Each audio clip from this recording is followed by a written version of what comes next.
This video is about introducing graphs of tangent, cotangent, secant, and cosecant. Now, as always, read through the textbook and take careful notes, but then consider the following highlights for this topic. We'll begin by recalling that everything we were doing in trigonometry so far is built around the unit circle, and we've already discussed the special fractions and special arcs and terminal points.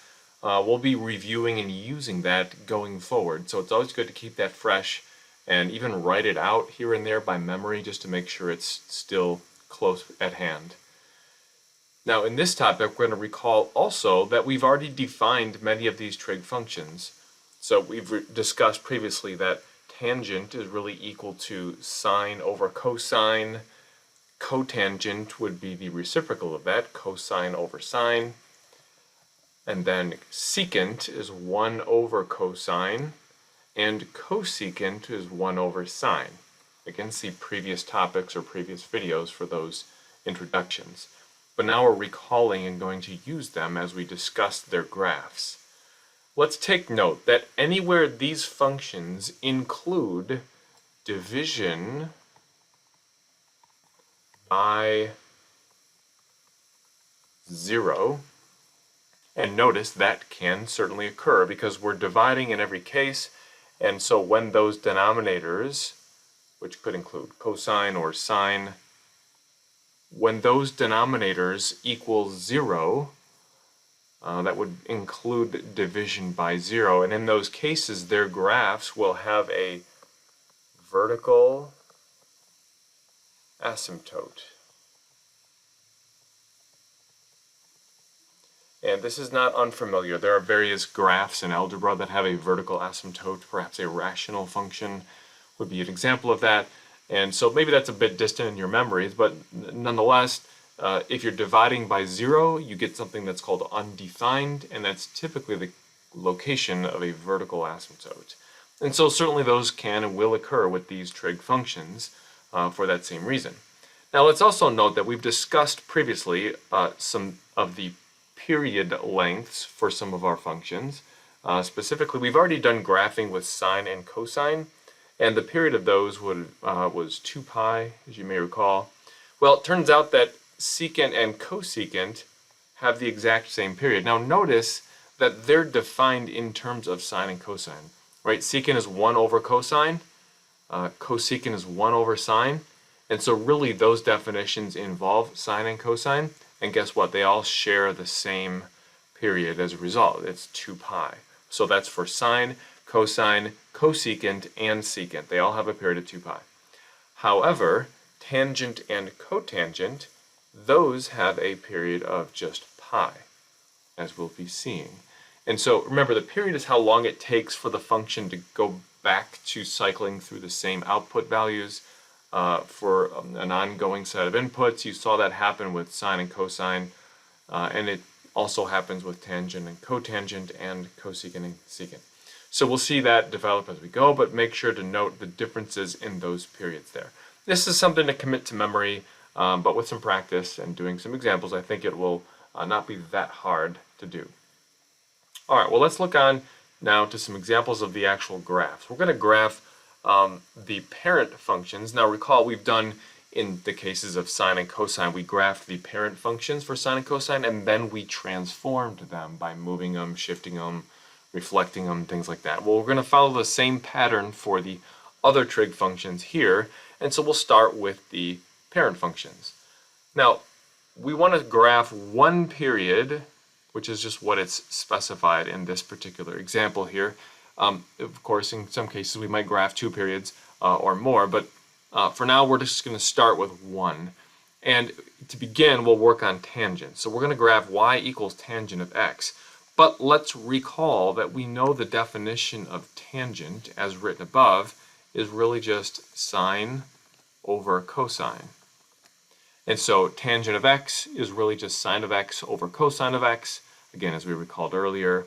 And so we're going to use that definition and also then recall, when would this denominator be 0?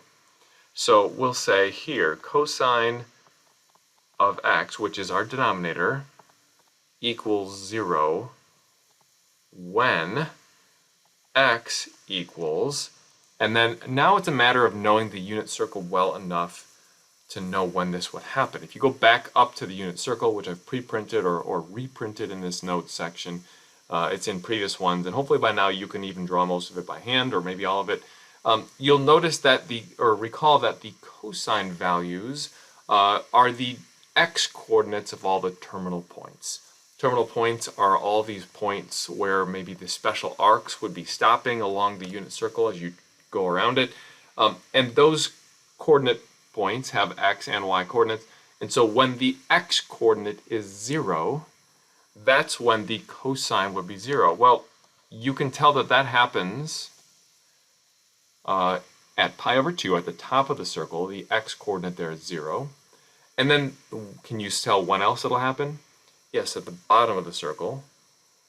Because think about it, on those 2 points, you're on the y-axis, which means the x-coordinate would be 0. So we're talking about the x-coordinate of the terminal point there.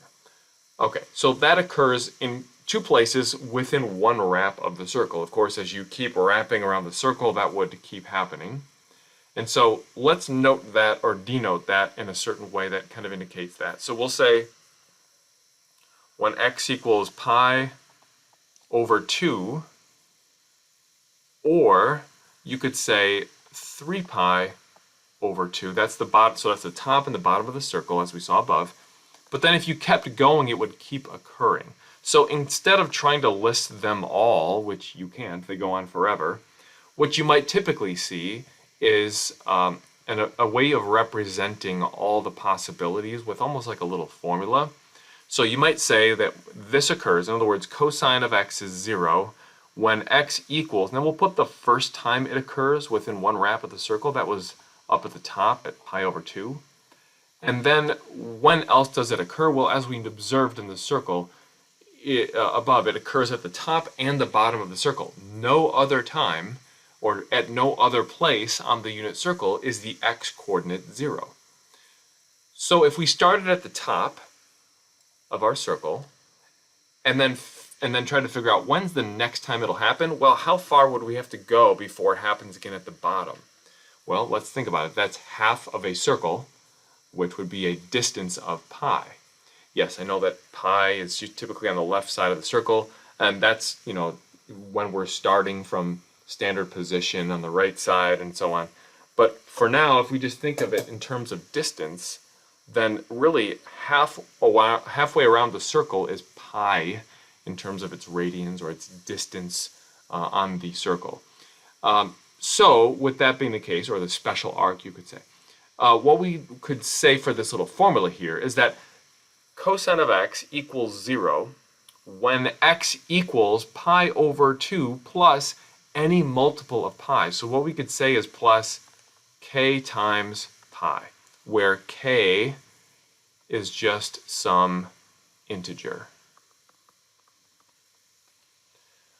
Integer being a counting number that's positive or negative. So k could be 0 or 1 or 2 or 3 or 4 going up, or it could even be negative.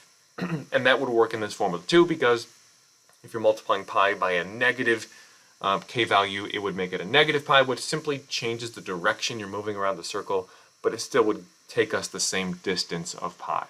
So if we represent it this way, we can say the following, that cosine is equal to 0 when x is equal to, its input variable x is equal to, pi over 2 plus k times pi, which means any multiple of pi.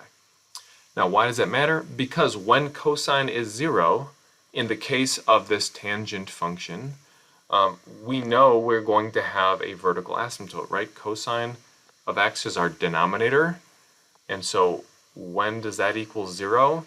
Well, it occurs, as we've just now noted, at a couple places. Now, in this case, all we're graphing is one period of tangent, so we're not going to keep repeating this, though we could. So I'm going to mark on our graph a positive pi over 2, which would be somewhere to the right on our x-axis. Of course, that's our horizontal axis. Vertically, we'll have a y-axis. But then, just to keep things kind of close within the picture we have, I'm also going to mark the negative version of that. So negative pi over 2 would be on the left side, And we know that at both of those places, we would have a vertical asymptote. Why? Because at both of those places, the cosine value would be 0, and we're dividing by cosine. Can't divide by 0. When you do, it's undefined. That's the location of our vertical asymptote. So at those two places, at positive pi over 2 and at negative pi over 2, since that's where we'd be dividing by 0 for the tangent function, we're going to go ahead and just throw in some vertical asymptotes there. I'm just going to draw them in as some dashed vertical lines, and I'll put them in a red color so we can maybe see them clearly. And we know that our tangent graph is going to have those vertical asymptotes. Now, if we were to keep going cyclically through our unit circle and on our x-axis, remember we talked originally about like unwrapping the unit circle, so it's kind of laying flat on the axis. That's kind of what we're doing here. But visually, if I kept going to draw more periods, then notice the period of tangent is pi, as we said previously. And what that means is every pi units, the whole graph's going to repeat. So notice how far apart our vertical asymptotes are right now. From negative pi over 2 to positive pi over 2, how far is that? Well, that's a distance of pi. And so that's actually the distance of one period of the graph. Okay, so you could keep that going if you kind of extended it to the right. You could keep drawing more and more vertical asymptotes, or to the left, same thing. But we're not going to keep going. We're just going to draw one period as noted above. Now, let's also, let's write down the following then. So for our vertical asymptote equations, you could write it the following way. X equals pi over 2 plus k pi. And of course, k is an integer that could keep going up if we wanted to graph more and more periods. Now, it's also helpful to note when the function might be 0 or hit an intercept of some kind. Notice that this function is defined, tangent is defined as sine over cosine. So we spent a lot of time now just discussing when the denominator would be 0, that's cosine of x. But another relevant question might be, when would its numerator be 0? Of course, that's sine of x. So again, if you're thinking through the unit circle, we want to know, when does sine equal 0? Well, let's go up here and find out, or remember. And again, you could redraw this, or maybe by memory do a little better by now. But sine, the y-coordinate of any of our terminal points, is 0 in a couple places within one wrap of the circle. That would be at the starting place, or our typical starting place on the right side, when we're talking about 0, an arc length of 0, just right there at the right side, or halfway around the circle over at pi. And we've discussed those already and on the unit circle. At those two places, the sine value, the y value of our terminal point is 0. And so we can say that the sine value, the sine of x, is 0 when x is 0. Well, notice with where we're trying to graph, we're just trying to graph one period of this function, and we have the origin displayed in our little graph picture, which means when x is 0, then so is this function tangent of x. So what that means, we have a point at 0, 0 right at the origin. So I'm going to plot a solid point there. When that's, in other words, when x is 0, that means sine of x is 0. 0, that would mean our numerator is 0. And so our function value is 0. So we have a point right at the origin. Now, to get the shape of this graph a little bit more detailed, I'm going to add in a couple other points. So I'm going to go halfway between 0 and pi over 2 on my x-axis. Of course, that would be pi over 4. And then halfway between, on the left side, 0 and negative pi over 2, that would be negative pi over 4. It's nice to put in just some other convenient values to catch the shape of this graph. Now we're graphing just the parent function here. If you want to read through a little bit more detail about the behavior of this graph as you get close to these asymptotes, that's described usually pretty clearly in the textbook, so read through that. I'm not going to go through all of the arithmetic behind that. What I will say, just to give us something to work with, is this, that these other two points are useful as well. The pi over 4 is positive and negative. So when x is positive pi over 4, and you plug that in for both sine and cosine in the definition of tangent as sine over cosine, then the values are the same, which means you get something over itself, which is 1. So there's a point at pi over 4, comma 1, for the tangent graph. And I can put a solid point there as well. And similarly, a point at negative pi over 4 comma negative 1. And those, when plotted, will just kind of help us get the shape and remember what it is. Those would be helpful points maybe to recreate quickly if you forget which direction the graph might go. But those are there. Again, this is not a full deep dive into the behavior of the graph, but what we can say is the following. The tangent graph kind of snakes through the space between the asymptotes in a way that it goes low to high from left to right. So in other words, this graph will come up from the lower left side of our screen, up through the point negative pi over 4 comma 1. It will cross through the origin at 0, 0, and then it will snake through the point positive pi over 4 comma 1 as it approaches upward, chasing the vertical asymptote forever. And it does that as it goes to the right. Now to the left, where we kind of started or came from, it would also chase the vertical asymptote on the left side of it downward forever as well. So in summary, we get this kind of snake-looking picture where the graph just kind of snakes from low left to high right, or left to right, it increases. And that's just within one period of the graph. If you continued to graph other periods to the right or the left, you would basically see an exact copy of this graph repeating. Okay, so that's the graph of tangent. Now, let's move on and do some similar analysis and graphing for some others here. The next we'll do the graph of cotangent. Well, again, we already discussed the definition of cotangent or reviewed it above. It's simply the reciprocal. So cotangent would be cosine of x over sine of x. And again, if we look through or think through where this denominator would be 0, that would be the location of vertical asymptotes. And so we can get those by recalling where that would happen. So let's see, when sine of x equals 0, or this occurs when x equals, and actually I'm just going to write this down here in the equation of our vertical asymptote. So sine of x, which is now our denominator for the cotangent function, when that's 0, so when we're dividing by 0, we know we have a problem, or in other words, a vertical asymptote. It's undefined there, the function is. So when does that occur? When is sine of x equal to 0? Well, it's the opposite of what we kind of talked about with the previous example, or you could say it's when that one had its x-intercept.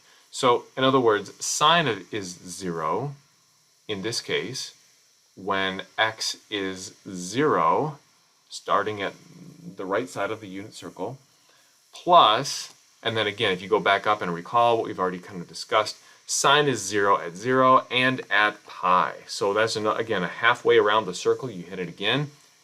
That's a distance of pi, which again happens to be the period of the cotangent function.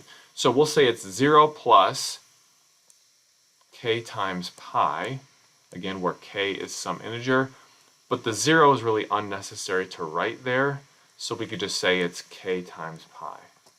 In other words, you could say 0 plus k pi or just k pi. It's not going to make a difference. The 0 doesn't change anything there. And again, k is some integer, which means it could be positive or negative. So in other words, when x equals 1 pi or 2 pi or 3 pi or negative 1 pi or negative 5 pi, at any of those places, that's where you're going to find a vertical asymptote. So what this means for us graphically, of course, is that when x equals 0, we would have a vertical asymptote. Well, that's right on the y-axis. So that means right on the y-axis, which is kind of hard to see if I draw this in here, but I'm going to do it anyway. We have a vertical asymptote right on the y-axis.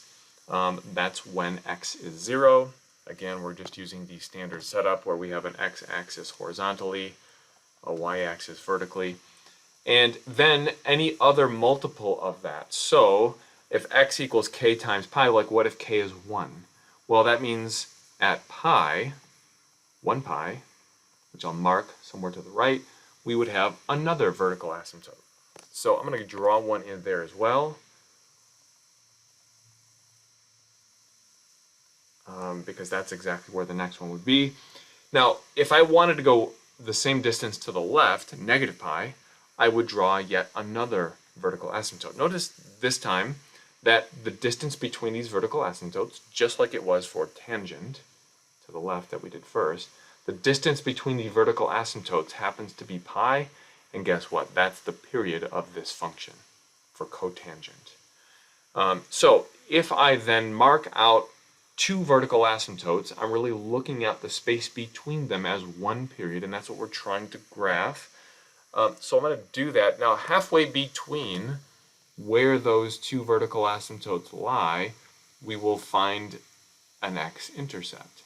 Now let's think about this for a second. So halfway between 0 and pi would be pi over 2. And if cotangent is cosine over sine, then think about where pi over 2 is on the unit circle, and the cosine value there, that's right at the top of the circle, cosine is 0 there. So guess what? The numerator is 0 of our function, which means you get a 0 output. So we have a point at pi over 2, comma 0, and then the graph of cotangent, kind of like the graph of tangent, will snake through the span between these vertical asymptotes. However, it moves in the opposite direction of tangent. And you'll just get used to this as you practice and do more examples and kind of memorize the shapes of these parent functions. In other words, instead of going increasingly from lower left to upper right, the cotangent graph within one period decreases. So from upper left to lower right. So we're going to snake through in just the same way. It still looks like kind of a snaky graph right through the origin, or not the origin, the intercept, x-intercept, which is pi over 2, comma 0. And then yes, you could graph halfway between those marks, so like at pi over 4, and then 3 pi over 4. If you wanted to put some more detail on the graph, at those places where you hit 1 or negative 1. So we could put a point at pi over 4 comma 1, or at 3 pi over 4 comma negative 1, where you could plot those just to kind of help trace the picture better. But those are just the basic parent functions for tangent and cotangent. Notice the process, right? We started by understanding the definition is the fraction of sine or cosine, and then we figured out where are they undefined by dividing by 0. That's where we put our vertical asymptote. Halfway between the vertical asymptotes, you'd find the x-intercept. We plotted that with a couple extra helper points, and sure enough, there it is. One graph, or one period of each of those graphs for tangent and cotangent. Next, let's move on to some other important parent functions as discussed within the topic of this video, and we'll do a couple more. So we're going to work on next secant and cosecant. But we're going to follow a very similar process to what we just did for tangent and cotangent. Namely, let's figure out, first of all, by the definition of these functions, where they might be undefined, and then throw in some vertical asymptotes where that occurs. So for secant, we know from what we recalled above, secant is really 1 over cosine. So secant of x is really 1 over cosine of x. And in other words, we then would care about where that might be 0, that is cosine. So let's see if I can mark some things down here. Cosine of x, that's our denominator, 1 over that. Of course, we can't divide by 0, so the question is when would that be 0? And whenever that is where we would have vertical asymptotes. Now we're kind of seeing the theme, what we already discussed with tangent and cotangent here, because we already did this actually. If you look back through, where was cosine on the bottom? It was with the tangent function we already did. So the vertical asymptotes can be defined in the same kind of way for, in this case, secant. So let's recall here that cosine is 0 when x is something on the unit circle that would cause it to be. So cosine would be 0 at pi over 2. That's the top of the circle. That's the first time it's 0, kind of moving around the circle, plus any multiple of pi going around, so plus k pi. So notice pi over 2 plus k pi, that's the exact same time we noticed the vertical asymptotes would occur for tangent. Now that's all related and making sense because that denominator was also cosine of x, now we're in secant land, but that denominator is 1 over cosine. So cosine's the same denominator, which is then not surprising. We'd have the vertical asymptotes in the same places. So let's start by trying to graph some of this here. Notice that in this case, though, we're dealing with a different period. So if you go back up and recall where we put in our chart, there it is. So the period of sine, cosine, secant, and cosecant, those are all 2 pi as opposed to the pi that we've been using for tangent and cotangent. So interestingly, the graphs on these will be a little bit different. And here's how. We're still going to start by graphing our vertical asymptotes, and we've noted where they should occur. So let's start just to kind of use some of our space well enough. I'm going to start to the left of the origin. Again, we're using an x horizontal axis and a y vertical axis. But I'm going to start one place to the left of the y-axis. That would be like, for let's say like when k is -1, so pi over 2 minus pi. Of course, that would be negative pi over 2. So I'm going to mark that in just a little bit to the left of our y-axis. Negative pi over 2. We know that we have a vertical asymptote there. Why? Well, because that's one of our places that we just discussed. That's where cosine would be equal to 0, but you can't divide by 0, so 1 over 0, of course, that's our vertical asymptote. Now, notice, though, what was going to happen here. If I mark one place to the right, of course, we have 0 right on the y-axis. One place, same distance to the right, we'd have positive pi over 2. Okay, so we know there's going to be another vertical asymptote there. And before I get further, let me actually draw these in. So we just said that cosine is 0 at negative pi over 2. Therefore, we'll have a vertical asymptote there. And cosine is 0 at positive pi over 2. So we'll have a vertical asymptote there as well. Now I have those drawn in. But think about this for a second. The span or distance between those two vertical asymptotes is only a distance of pi. Okay, interesting, or fine. The period of secant is 2 pi.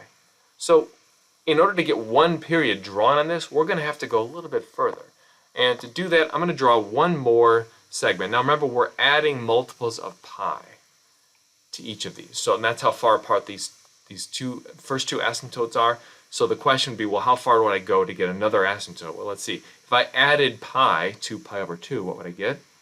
Well, 3 pi over 2, right? So that would be further down. Now I'm going to try to space this out carefully. I have to go really the same distance. I'm going to be a little bit off my graph. That's okay. I'm going to mark a spot somewhere to the right, and that's going to be, if I'm counting by halves, you could say, on my graph, the way it's drawn, then again, starting at 0, if I counted to my first tick mark, there's pi over 2. Counting to my second tick mark, that'd be pi. Counting to my third tick mark, that'd be 3 pi over 2. Just counting by pi over 2's, okay? And notice 3 pi over 2, that's the next place that we just discussed where we'll find our vertical asymptote, because at 3 pi over 2, which again, if you look back at the unit circle, you can see it on there. 3 pi over 2, that's at the bottom of the circle, we would find another vertical asymptote there. So what we're looking at is a set on our graph of 3 vertical asymptotes and a span from one end to the other, from the left side all the way to the right side. If you count that all up, from negative pi over 2 to 3 pi over 2, or in other words, from negative 1/2 to positive 1/2, that's a span of 2 pi. And guess what? That's the period of secant, as we noted above. So we're already seeing some differences here. And it's good to note these because it'll help you. If you go back up to tangent and cotangent that we just graphed, notice that one full period occurs between a set of or a pair of vertical asymptotes in both of those graphs. One full period is between a set of vertical asymptotes. Well, turns out, as we're seeing, in secant, that's not the case. You have to have 2 spans of vertical asymptotes to find one full period of the graph. And that's what we're starting to observe and what we're drawing here. Now, what we'll observe next is a bit of a summary or shortcut of kind of analyzing all the arithmetic in between, all the little spaces, like what's happening as you approach the asymptote. Again, the textbook usually does a pretty good job of kind of writing that out. That's not the purpose of this video. I'm just giving you some of the highlights here. But you'll notice we want to get some key places in here. What about when x is 0? What happens in that case?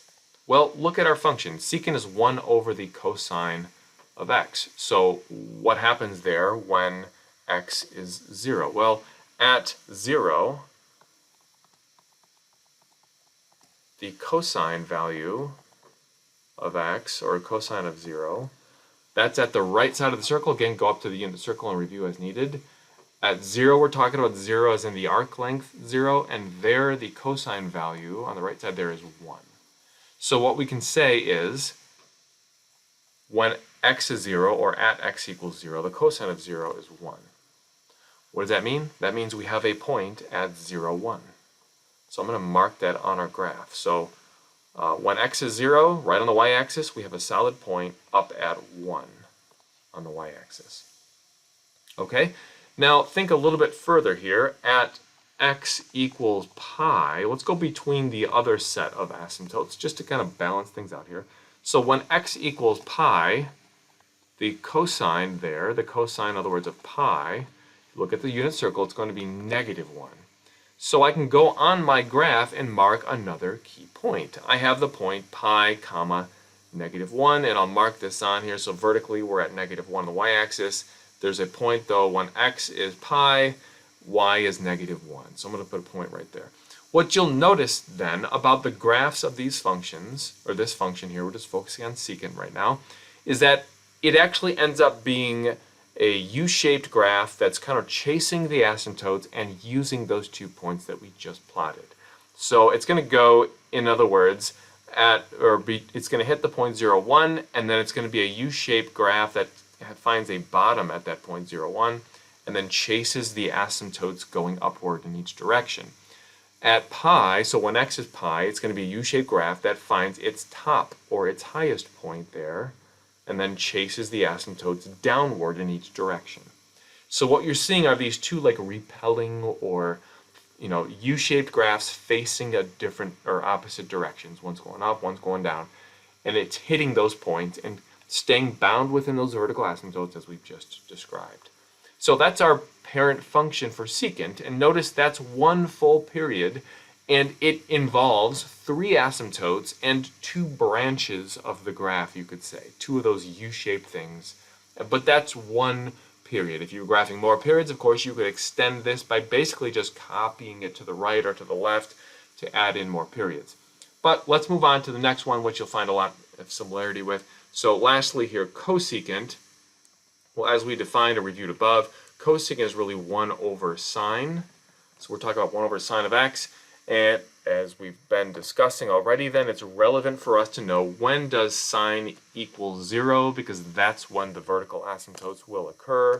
Hint, we've already done this. Look back at what we did in the first couple. We talked about when sine is 0, and that's where the cotangent function found its vertical asymptotes, because that was dividing by sine as well, which means it's when x equals k times pi.